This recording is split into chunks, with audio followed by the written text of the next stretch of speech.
तो चलिए सीधा आज के इस एक्सप्लेनर में गोता लगाते हैं। आज हम बात करने वाले हैं रोंडा बर्न की बेहद मशहूर किताब द मैजिक के बारे में। ये कोई आम चर्चा नहीं होने वाली है। ये एक ऐसे माइंडसेट शिफ्ट यानी नजरिए के बदलाव की कहानी है जो सचमुच पूरी जिंदगी पलट सकता है। मतलब एक ऐसा नियम जो सदियों से बिल्कुल हमारे सामने था, बस उसे समझना इतना आसान नहीं था। अब जरा 2000 साल पुरानी इस पहेली पर गौर कीजिए। प्राचीन ग्रंथों में लिखी ये बात सच में सोचने पर मजबूर कर देती है। जिसके पास है उसे और दिया जाएगा, और जिसके पास नहीं है उससे वो भी छीन लिया जाएगा जो उसके पास है। पहली बार सुनने में है ना बिल्कुल अजीब। ऐसा लगता है जैसे सीधा सीधा बोला जा रहा हो कि अमीर और अमीर होते जाएंगे और गरीब और गरीब। सच में ये किसी बहुत गहरे रहस्य जैसा लगता है। लेकिन असल में ये पूरा रहस्य सिर्फ एक गायब शब्द में छिपा हुआ है, और वो शब्द है कृतज्ञता, यानी ग्रैटिट्यूड। अगर इस 2000 साल पुरानी पहेली में बस ये एक शब्द जोड़ दें तो सब कुछ बिल्कुल शीशे की तरह साफ हो जाता है। जिसके पास कृतज्ञता है उसे और दिया जाएगा। मतलब ये जो शुक्रगुजार होने की आदत है ना, यही वो इकलौती चाबी है जो हमारी समृद्धि को कई गुना बढ़ा सकती है और इस सदियों पुरानी पहेली को हमेशा के लिए सुलझा देती है। तो आइए अब द लॉ ऑफ ग्रैटिट्यूड यानी कृतज्ञता के नियम को थोड़ा करीब से समझते हैं। और हाँ, इसे सिर्फ कोई रहस्यमयी, जादुई या फिलॉसफी वाली बात समझने की भूल बिल्कुल मत कीजिएगा, क्योंकि स्रोत सामग्री के मुताबिक ये एक प्रॉपर, मापने योग्य और यूनिवर्सल नियम है। ये बिल्कुल वैसे ही काम करता है जैसे इस ब्रह्मांड के बाकी भौतिक नियम काम करते हैं। इसे समझने के लिए सर आइजैक न्यूटन के गति के तीसरे नियम को देखते हैं। न्यूटन का नियम क्या कहता है? यही ना कि हर एक्शन का एक इक्वल और ऑपोजिट रिएक्शन होता है। बस बिल्कुल इसी तरह से कृतज्ञता का नियम भी काम करता है। धन्यवाद देने का हर एक एक्शन उसे वापस पाने का एक बराबर रिएक्शन पैदा करता है। अगर इसे साइंटिफिक नजरिए से देखें तो साफ है कि जितना ज्यादा आभार व्यक्त किया जाएगा, ब्रह्मांड ठीक उसी मात्रा में उसे हमारे पास वापस लौटाएगा। और अगर कोई सबूत चाहिए तो इतिहास के सबसे महान दिमागों में से एक अल्बर्ट आइंस्टाइन को ही देख लीजिए। वो दिन में 100 से भी ज्यादा बार दूसरों को थैंक यू बोलते थे। 100 बार! ये कोई छोटी मोटी बात नहीं है। दरअसल उन्होंने अपने उन तमाम महान खोजों और अपनी उस असीम सफलता का पूरा श्रेय अपनी इसी डेली हैबिट को दिया था। ये एक परफेक्ट उदाहरण है कि कैसे एक बिल्कुल साधारण सी आदत से इतने असाधारण परिणाम हासिल किए जा सकते हैं। तो यहाँ सबसे गौर करने वाली बात यह है कि धन्यवाद सिर्फ कोई दो शब्द नहीं है। ये असल में वो मजबूत पुल है जो हमारी आज की परिस्थितियों को हमारे सपनों के जीवन से जोड़ता है। लेकिन इन जादुई शब्दों को सिर्फ जुबान से बोलना काफी नहीं है। इन्हें जानबूझकर सोचना और पूरी गहराई से महसूस करना सबसे ज्यादा जरूरी है, क्योंकि यही वो असली चिंगारी है जो उस मल्टीप्लायर इफेक्ट को ट्रिगर करती है जिसके बारे में इस पूरी अवधारणा में बार बार बात की गई है। अब थ्योरी और रहस्य से बाहर निकलते हैं और बात करते हैं असली महारत की। The playbook 5 magical practices. यहाँ से 28 दिनों के इस कमाल के प्रोग्राम के पहले 5 दिनों की एक बहुत ही स्ट्रक्चर्ड और एकदम प्रैक्टिकल मास्टर क्लास शुरू होती है। ये हिस्सा हमें सिखाता है कि इन बड़े बड़े विचारों को अपनी रोजमर्रा की असल जिंदगी में कैसे उतारा जाए।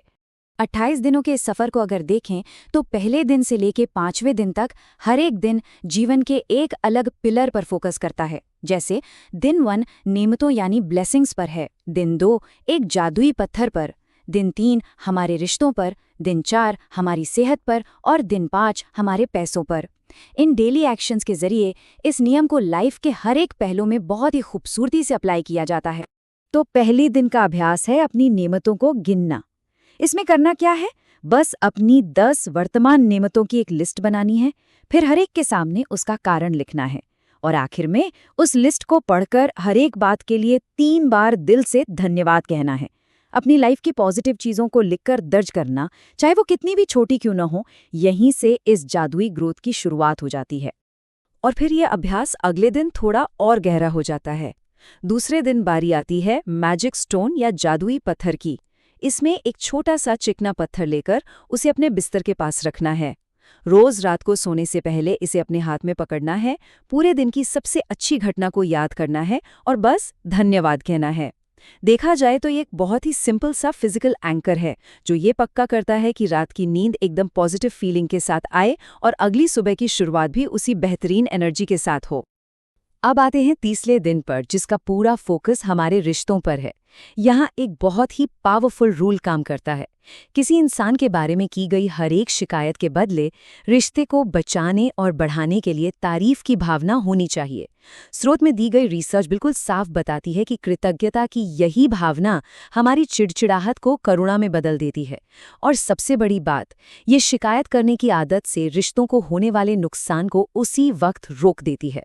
चौथे दिन की शुरुआत एक बेहद शानदार इटालियन कहावत से होती है, जो अच्छे स्वास्थ्य का आनंद लेता है वो अमीर है, भले ही वो खुद ये बात न जानता हो। और ये सच में एक ऐसा यूनिवर्सल ट्रूथ है जिसे हम सब अक्सर इग्नोर कर देते हैं। इंसान की फितरत ही कुछ ऐसी है कि वो अपनी सेहत को तब तक पूरी तरह से नज़रअंदाज करता है जब तक कि वो खराब ना होने लगे। तो ये चौथा दिन इसी पुराने नज़रिए को पूरी तरह से बदलने के बारे में है। तो इसके लिए चौथे दिन कुछ बहुत ही क्लियर स्टेप्स फॉलो करने होते हैं। सबसे पहले मानसिक रूप से अपने शरीर की इंद्रियों और अंगों की तारीफ करनी है। फिर एक कार्ड पे लिखना है, स्वास्थ्य का उपहार मुझे जीवित रखता है, और इस कार्ड को किसी ऐसी जगह रख देना है जहां दिन भर इस पर आसानी से नजर पड़ सके। अपने हाथों, अपने दिमाग और अपने दिल के लिए सच में आभार व्यक्त करना और इस कार्ड को एक रिमाइंडर की तरह यूज करना, ये सब मिलकर स्वास्थ्य के प्रति हमारी जागरूकता को एक जादुई तरीके से बढ़ा देते हैं। और अब बारी है पांचवें दिन की, मैजिक मनी। यहाँ एक बहुत ही साफ और सीधी चेतावनी दी गई है कि पैसे को लेकर शिकायत करना हमारी फाइनेंशियल ग्रोथ को सीधा ब्रेक लगा देता है। पैसों की चिंता गरीबी को बुलावा देती है। इसके बजाय इस वक्त हमारे पास जो भी पैसा है उसके लिए कृतज्ञता महसूस करनी चाहिए। और इसके लिए एक शानदार अभ्यास है। एक बैंकनोट पर एक स्टिकर लगाना है और उस पर लिखना है, जीवन भर मुझे मिले सभी पैसों के लिए धन्यवाद, और फिर इसे रोज देखना है। सच में ये हमारे फाइनेंशियल विचारों को पूरी तरह से रीफ्रेम करने का एक कमाल का तरीका है। जब इन 5 प्रैक्टिकल स्टेप्स को इस पूरे 28 दिनों के बड़े प्रोग्राम के साथ जोड़कर देखा जाता है तो सामने आता है द 28 डे मल्टीप्लायर इफेक्ट। मतलब अगर लगातार अच्छी चीजों पर फोकस किया जाए तो अच्छाई गणित के फॉर्मूले की तरह कई गुना बढ़ जाती है। इस पूरे एक्सप्लेनर का कोर मैसेज भी यही है कि अगर कृतज्ञता को अपने अवचेतन मन यानी सबकॉन्शियस माइंड की गहराई में एक आदत बना लिया जाए तो इंसान का स्वास्थ्य, धन और रिश्ते हमेशा हमेशा के लिए बदल सकते हैं। तो इस पूरे एक्सप्लेनर का सार बस इस एक आखिरी सवाल पर आके टिक जाता है। आज इसी वक्त गहराई से आभारी होने के लिए वो एक सबसे अच्छी चीज़ क्या है? ये सिर्फ कोई सवाल नहीं है, बल्कि इस नियम को तुरंत अपनी जिंदगी में लागू करने का एक चैलेंज है। इस पर ज़रूर विचार कीजिएगा। और अगर ये जानकारी दिलचस्प लगी हो तो इस प्रैक्टिस के बाकी दिनों को भी एक्सप्लोर करने एक शानदार अनुभव हो सकता है। आज के इस एक्सप्लेनर में साथ बने रहने के लिए बहुत बहुत धन्यवाद।